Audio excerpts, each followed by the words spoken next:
Welcome back, everyone. My name is Andrew McPeak, and co-hosting this podcast with me is, of course, the incredible Gina Watts. How are you, Gina? I'm well. I'm excited. Good. Me too. Me too. If you believe that school should be more than just about essays and GPAs, if you believe that EQs are as important as IQs, and if you expect amazing things from the next generation, then you're in the right place, because we believe that too. And today we are joined by a very special guest, Kevin Gilmore. Hello. Glad to be here. Is so excited to have you. Kevin is here today to help us talk about our topic today, which is mentorship. That's right, Andrew. Today we are diving into how mentorship can be used as building blocks for learning and development. But first, let's kick off with a fun question. Andrew and Kevin, what's a memorable lesson you learned from a teacher or a coach that you still use or apply today? You want to kick us off, Kevin? All right. A memorable. It'll be from my high school teacher in music class, who I still love her to this day. She reminded me to treat every individual person as an individual story. That way we don't put people in boxes. And literally to this day, I still utilize that in working with people, working with young people, their families. And it's really actually helped change my life and how I see myself in the mirror. That's good. That's awesome. So you didn't just apply that to other people, you also applied it to yourself. Myself, yeah. I love that. He is a coach of sorts. My father had a saying that he used to say, I don't even know, he might have said it 2 times in my whole life, but I say it to other people way more than that. And it's a good reminder about how to deal with difficult people. He said, Andrew, offense is seldom given, often taken. It's just a reminder to me of offense, being offended by something somebody says is always a choice, right? And I got to choose whether or not I'm going to take it. And in the same way, sometimes people take offense and it's not really something you can control, right? So that's been an important lesson for me. That's good. Yeah. That's good. Shout out to all the great mentors and coaches. I was trying to think of one that I apply. This is one that came up that I actually apply pretty regularly, I think. John Maxwell said it. I don't know how many years ago I heard him say it, but he said something to the effect of, because now it's mine.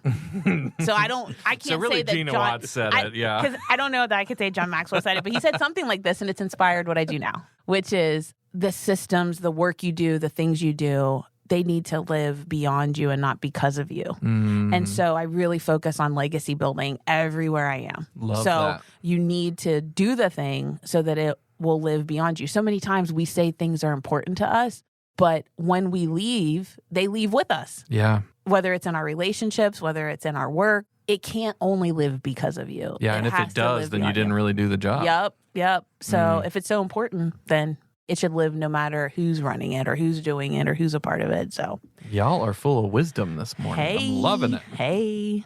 Yeah. So mindset has been invaluable. And with us talking about mentors today and mentorship, our special guest, Kevin Gilmore, is going to share his insights on the power of mentorship in education. I would like to introduce my really good friend, also known in my household as Uncle Kevin Gilmore. And before we get started, Kevin, on what you're going to share today, can you tell us a little bit about yourself? Yeah, since we're talking about mentorship, let's just be honest, I'm a product of what mentorship looks like, where, that saying used to be, it takes a village. So I'm from Toledo, Ohio. I've been in Columbus since 2006. I'm actually a chef by trade, and being able to expand the possibilities and the opportunities I've seen in life is because of the people who have poured into me to this day. So I have coaches and mentors that I've had. Actually, my mentor who really supported me doing the work that I do today, he passed a few years ago, but he had been with me since I was a kid. One of my grandmother's best friends. And one of the things he had always offered me was to think outside the box and to dream big and then go after it. Like, don't just sit on the dream, like really go after it. And he encouraged me to ask people, especially older people, questions. So that was great for me. And so I think I'm a friend of older people. Like, my best friend was my great-grandmother, and I was blessed to have her all those years. But just to have that kind of mentorship in school, in the community, and other places have really supported to me to where I'm at today. I'm getting to coach and support people in different spaces to see their growth and help them get to their dreams and go after the things that sometimes seem impossible. So it's been a good place to be in life. Good. That's awesome. Well, we're honored to have you here with us. actually in the studio. This is really fun. We don't get to always do this. And I really think it's going to be a fun conversation talking about mentorship. There's so many ways we can approach this topic because a lot of times when we hear mentorship, we're thinking about a really young person and an older person, more experienced person. But there's lots of kinds of mentorship, actually. Student teacher, like we expect. Could be teacher to teacher or peer to peer. There could be teacher to administrator. So we're at different levels of mentoring people and people are mentoring me, or any other combination of those. So we could go for a long time. But I want to talk about these different elements of mentorship and give you a chance to kind of share some of your wisdom and insights on this with us. So let's start by just defining our terms. How do you define mentorship, maybe even specifically within the context of education? And why do you think there are so few adult to student relationships in schools that are kind of classified as mentoring roles, right? We have a lot of teachers, we have fewer mentors. So if you could just kind of define the terms and kind of talk about why you think this is not often discussed. I love how you gave the example of like the ages and the spaces and the roles that we play. I believe mentorship, the way I define it, is that co-learning atmosphere, how we all growing together, learning from each other, and being able to expand the possibilities that we all get to see in life. My mentorship in those spaces were not just the person who was older than me learning from them, but them learning from me as well, right? And I think one of the things in school that I think might be missing or something I've learned is when I had a mentor who might have been a teacher, but might not have been the teacher in that year I was in school, right? So they walked with me along my journey through high school. I also had mentors who might have been in a different program. It might have been the coach of the track team. I guess it's considered like a teacher's assistant, but in the office, where I got to work in the office a little bit. And I had a mentor who was a principal and was really cool to walk alongside to get to see that kind of leadership. But they brought me into that space as well for me to also teach them some things. So it was like a creative space to let me be innovative. Like, well, we're going to do this event or we're going to do this thing. What do you think about that? And I remember being at first, I would never forget being a little nervous, right? Because I'm like, well, I'm here to do what you tell me to do. They're like, no, we want to hear from you too. So to make that space, created that co-learning atmosphere. And I think if we had more of that in the schools, there's some people who do it so very well. We had more of that in the schools, it'll continue to grow people. What I see you recognizing is the idea of mentorship goes beyond the structure that we often try and put in schools. So you just recognized, I'm currently being mentored by a teacher and I'm not even in his or her classroom right now. I might have had them a year ago or 2 years ago. So really it's one, recognizing that there are relationships inside the building that aren't just determined by my assignments for what classrooms I'm in for that semester. That's really good. In your experience, Kevin, have you seen positive relationships with teachers or staff and then that influences students' performance and engagement in a school? And if so, like maybe some examples that you've seen really be done well. Yeah. One of the biggest ones I'll never forget, working in one of the school buildings as a mentor support. So in this space, there was these two students who were really kind of struggling academically. But these young people had a lot on their plate. They were doing a lot more than just school. They were trying to help take care of some things in their family lives. And there was this one teacher and a dean of students, these two individuals who kind of stepped in and didn't have a conversation about academics, but have a conversation about the whole person.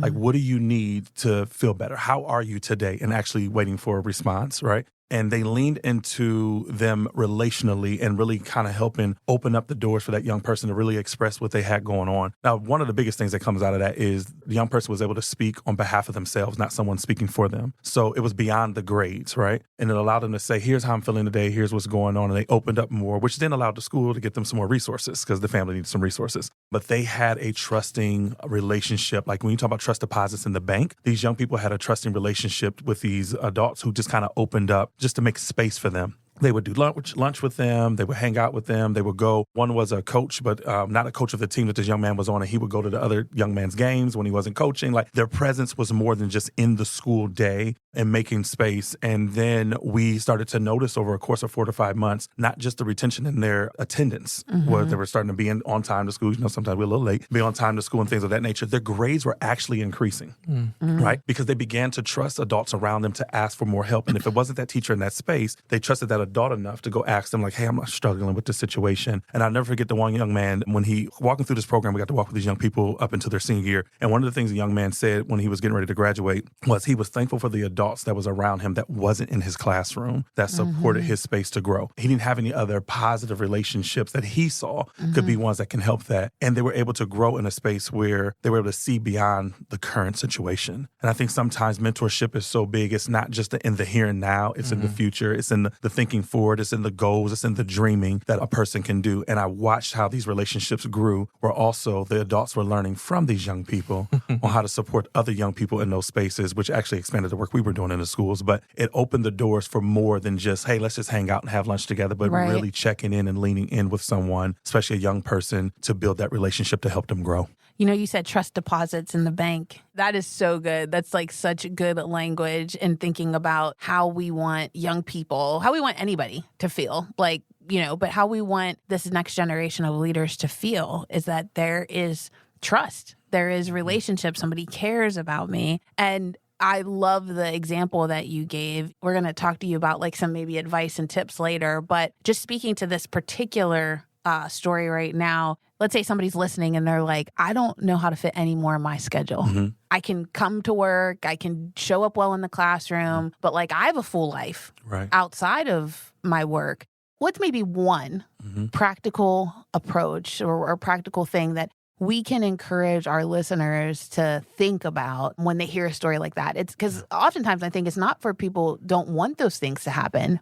They don't know how they can do much more. Yeah. I would say an experience of mine, speaking to that story, is that time matters, right? And even in a moment, you know, one concept that people can take away is show me that I matter. So even just in stopping, you might have a busy day, you have a lot going on, turning to that young person and saying, how are you today? And waiting for a response and leaning in. And then when you see them, like let's say the young person says, oh, it's been a rough day, things are going on. But then you check back in, like, how are we feeling? Like later on that day, like, hey, you said that thing was going on, how are you feeling today, right? Those moments are trust and deposit. Like, and it doesn't take but a moment. It takes only a moment just to turn to someone, put the phone down, close the laptop, turn away from the computer, and make that first person feel present with you in that space. Young people love that. And they'll do the same for you because they'll come back around and check on you and see how you're feeling. Right. You can see what you have going on. And you begin to deposit in different spaces of that relationship, begin to deposit more trust in that bank for that young person to then turn to you. And sometimes not taking it all on your own, right? Like you can have somebody else come in like, hey, I heard you say this thing earlier. I want you to go talk to this person. You can trust me to trust them to have this conversation. I'm going to check in on you later, right? Don't feel like you have to do it on your own. I love that. Good. I love that. Yeah, it's one of the things we often talk about because I go into a lot of spaces where they're going, we don't understand kids today and we're dealing with lack of engagement and we don't, all those kinds of things. The thing I always remind people of is, you know what, the one thing that we're never going to technologically advance ourselves out of? The need for relationships. And that's what you're recognizing is like, why is it that a kid really loves it when I reach out and connect with them? Because they need relationships. In fact, they might need them more than ever. This is the loneliest generation we've ever studied. So to me, I feel like you're hitting the nail on the head of like, this is a key issue. And it also might address even other issues that you've identified, like student engagement and participation and all those things. So if you don't mind, I'm going to pivot the conversation just a little bit because we've been talking about how mentorship is a powerful and effective force for improving student engagement, student relationships, all those things. But we also think it's effective as a peer-to-peer tool, a teacher-to-teacher tool. So you might have some experiences around this, but how does having experienced colleagues to turn to create a more positive experience or improve the professional growth of maybe a newer teacher or leader? The biggest thing is not feeling like I'm alone, right? Like I have somebody who can walk with me in a new situation. Like, listen, we can go learn the thing, go to school and get the thing, get our paperwork and do all the things. But to have someone to support you on the job, have someone to support you in the space that you're working in is a big deal. Way back in the day, when you got a job, you shadowed someone, right? There was some kind of mentorship in that space. And especially with teachers to teacher, peer-to-peer, we need each other to do the work that we're trying to do. And there's a lot to learn from, newer generations, older generations. There's a wealth of knowledge that can be shared across generations when we lean into that space. And I think having that peer-and-peer interaction helps you grow and then helps you kind of see some of the blind spots that you might not realize you have. I've had people do that, help me see in work that I'm doing with young people or with others. It's like, hey, did you consider this? Did you think about this? And then taking that and being able to apply it in the work you're doing and turn to someone and say, hey, how's this working out? Or to be able to ask those hard questions that maybe you might not want to go to your boss for, but you could ask your peer, like, hey, I'm trying out this thing. What do you think about this? To have that support to continue to grow in the work that you're doing and to not feel like you have to be siloed and walking alone. Yeah. So good. It is.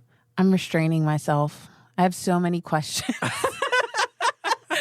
So little time. It's so little time. You talked a little bit about this already in your last response about the different generations working together. Tim, who we've had on the podcast, Dr. Tim Elmore, has talked about thinking of diversity through age, right? And understanding the generational gaps and really how many different generations are in the working class. Right? Right now. Yep. Like I often tell people I could be leading somebody who's 73 and also somebody who's 16 the same day, right? Like that's what the that's experience happening in schools is. right now. Right. For all of us. And so can you talk to us a little bit more about that? And have you ever seen, maybe reversed mentoring used to bridge generational gaps? And what did that look like? Yeah, there's this amazing group of young people in the school building who decided that change needed to come. And they were a wild bunch, and maybe their approach initially was not as great, right? Because, young people, they just in. Like, let's go. Passionate. They were very passionate, right? So we come alongside to facilitate some conversations with them, and we're asking them what change they wanted to see. And what was funny is when having the conversation with the adults and administrators and the principal at that school, at first it seemed like the students didn't want the adults involved.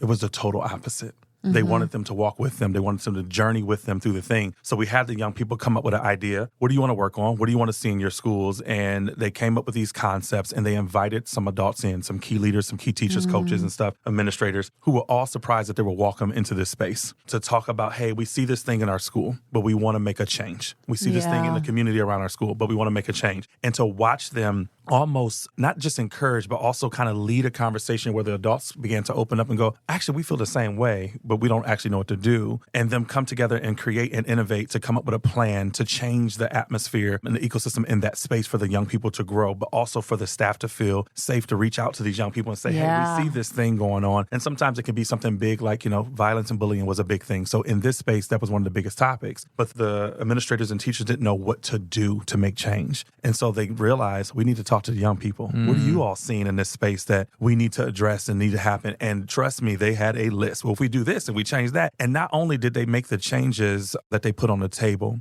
they also even, schools are very, here's the schedule, here's what we're doing for the day, we're going to follow that. They even changed the schedule to support the learning of the young people, and like their breaks and stuff had changed a little bit. And the school saw change. It took about a year, but the school saw change, and they began to, those young people continued to mentor the adults in their spaces, the administrative team and the teachers in their spaces along the way. And I think it became a place that opened up communication in a way that wasn't happening before, where it wasn't this gap of it's the young people and it's the adults. No, we're all one in this school. We have a belief, we have a system we want to see, and change was able to come about. So those freshman classes that were coming in behind that got to experience the wealth of knowledge that was shared between some young people who decided this needs to happen, and for some adults to say, yes, we'll come and listen. I love that. It strikes me that some schools I've been to have spent thousands of dollars hiring consultants to come in and tell them, how do we create inclusive, engaging environments for our students? And we are still available to be hired. But. Yeah, however, it just strikes me that one of the best things we could do is go, what if we turned our student leaders on campus into our consultants? All the snaps. Yep. Yeah. All the snaps, yes. It's beautiful. It's beautiful. Okay. Somehow we're on our last question. I feel like we have a lot of questions for Kevin. We do. But we were going to have to move towards wrapping up. Kevin, say there's a school leader listening to this right now, and he or she is convinced, I had never thought about mentorship in my school before, but we need to do this. I'd love for you to give them some advice about how to get started. So what advice would you give to school leaders to build a more supportive, connective school environment where mentorship is happening in all directions, right? Teacher to student, teacher to teacher, student to teacher, in reverse mentoring. How do you kind of create that environment? How would somebody get started? What's some advice you have for us? I think one of the first things we have to remember is that we all have something to give, not get to a place where we don't think we have anything to offer. We all have something to offer, right? I mean, that's peer-to-peer, that can be mentor, age, whatever. We all have something to offer. And then start to ask questions and be ready to listen, right? Close the perception gap. I think we have assumptions about what people need or don't need. And if we begin to just ask people questions, we'll start to find, where do I fit into these spaces? And having that and knowing that you have something to offer, you can kind of pair with people a bit better. I think another thing is a lot of people want to know that they matter. The simple as that, like, show me that I matter, show me that I'm here, show me that I am seen in this space, that I can be safe with you. And I think if we make space for that, and I think everyone, we need it too. And so if we make space for others, we'll also get the things that we need from those relationships, and be very reciprocal. And then lastly, I think one of the biggest things that I wish we all could lean into is age and your background and all those things, they matter, but not because you don't fit in, it's because you do. Those different, diverse conversations that can happen, those experiences that can be shared can offer so many possibilities and opportunities to so many people if we make space for them. But we have to first make space for ourselves and see ourselves as mentors. And it's sometimes it's just making a moment and taking the time to look at others and say, hey, what do you need today? So good. Wow. It was incredible, Kevin. Seriously. It was really good. And I cannot believe our time has wrapped up already to interview you today. But thank you for joining us on our podcast. Thank you all for having me. Yeah. It's been truly a pleasure. Okay. Gina, somehow we have to move to summing things up. There were so many good things that were said. So many. So you know what time it is. It's DMI time. Whoop, whoop. DMI, of course, means do not miss it. Each of us is going to pick one thing. Not 4 things, just one thing. I'm going to do one. You don't have to look at me like that. We're going to pick just one thing. We want to bold, underline, highlight, all caps. It's that thing that we would go, this is the one thing we do not want you to miss. So without further ado, it's time for DMI. All right, Andrew, do you want to kick us off? I will do my best. All right, what was the best thing that you heard today that we don't want to miss? Yeah, well, it goes without saying, there were a lot of really great things said. But the one that I kept coming back to, he actually said near the beginning of some of our questions, was just a reminder, and I don't know why it's an epiphany to me. I've been around schools for so long, but the idea that mentorship cannot happen until you recognize that relationships go beyond the structure of the school, right? If all of your decisions are being made based on the school calendar and the registrar, right, about where kids are put at what time and day, right, then you're not actually facilitating the opportunity for mentorship to happen. Because even if there is a student-teacher connection, you then are forcing both of those people to move on with their lives the next semester when you move them to a different class. But instead, if you could create spaces, as he kept talking about, where you recognize that relationships go beyond the structure of the school environment, that's one of the things that's going to allow mentorship to happen. So I thought that's good. Very wise. Great DMI. I know. You might get a star for that one. Ayo. Today. That's good. All right, Gina, what about you? Kevin was sharing a lot about, like you said, space. And he started off earlier in our conversation about, mentorship is co-learning. It's a co-learning experience. And he also said about the trust deposits. And I think those two go hand in hand. Like, you can't build trust if you don't have a foundation of a basic principle that we're here to come together and we're both going to learn from each other. Yeah. No matter if it's student to teacher, teacher to student, teacher to teacher, teacher to administrator, administrator to teachers, or administrator to students, right? Like, everybody has value to add, and creating a co-learning experience where what everybody can contribute is valued and not just heard. I think sometimes we give space to hear things, but we don't actually take action on them and follow up accordingly. And that's not a call to follow up on every action. Dear Lord, we'd be doing stuff people suggest all the time. Yeah, because kids got ideas all day long. Right. But it's a call to action to listen and to maybe do one thing. So, yeah, co-learning. Yeah. Ooh, I feel weighty with all of the wisdom that I feel like was in the room today. Weighty with wisdom. I love it. Well, thank you, everybody, for joining us today on this episode of our School on a Mission podcast. So here's what we want to do. We want to give you space. So before you hit skip next to your next podcast, we've got a little challenge for you. We want you to grab that pen, that notebook, that sticky note. Go get it. If you got nothing else, use the back of your hand. Your goal is to write down one action you're going to take this week. We had a lot of great thoughts that were shared, but I want you to pick out the one that stuck out to you. Maybe it's something you're going to do, something you're going to investigate, something you're going to read more about. Maybe it's a person you need to go meet with and go, hey, I just heard this podcast. I want you to listen. We're going to sit down to coffee and talk about it. Whatever it is, I want you to write down what is that one action you're going to do. All right? Got it? Perfect. So we want to invite you to have a little accountability. Send us a DM, a direct message on Instagram or TikTok with your next action step. And maybe, who knows, we might just ask you about it later. So we cannot wait to see what awesome things you're up to. And until next time, folks, stay curious, stay bold, and keep leading your school on a mission.